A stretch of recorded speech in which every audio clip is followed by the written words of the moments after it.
Yes, Representative Ro Khanna, who is obviously very active when it comes to tech regulation in Washington and is very much, plugged into all of this, he had an interesting reaction. He said, it's a matter of values. We believe billionaires can pay a modest wealth tax so working class Californians have the Medicaid your party cut, talking about the opposite party.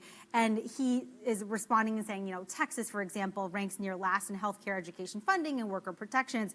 But then you have other people weighing in. Senator Ted Cruz firing back, and he's saying, please continue driving all the job creators out of California. He's referring to the fact that Texas has received a lot of, big time players when it comes to innovators, founders, tech leaders.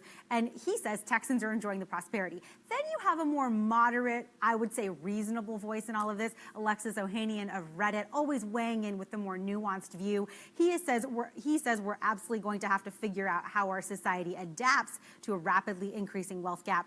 It will be required to preserve a republic. But the answer, he says, Alexis Ohanian, is definitely not taxing unrealized gains. So there we go right there.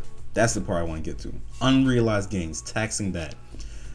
To make it very simple, because it's funny, I had a conversation with my cousin maybe like a year or so ago talking about unrealized gains. Unrealized gains is essentially saying, hey, look, I have a stock option, right? It's projected to be this much.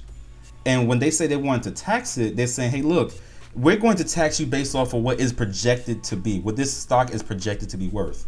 It's not real yet because I didn't cash out. It's still in the market because the market could tank tomorrow and all of a sudden you're taxing me on something that isn't worth as much as how much I put into it. You know what I'm saying? That's the most bare bones, easy way I can explain it because I suck at explaining things. But with that being said, they're pretty much saying, hey, look, you're worth $1 billion because contrary to what people may believe, billionaires, millionaires, and everything like that, they don't just have their money just sitting in a bank account. No, they usually have their money sitting in stocks and trades and everything like that. So when you're saying, hey, look, we're going to tax you on what we believe you're worth, right? When that could easily just change, probably won't change, but it can change.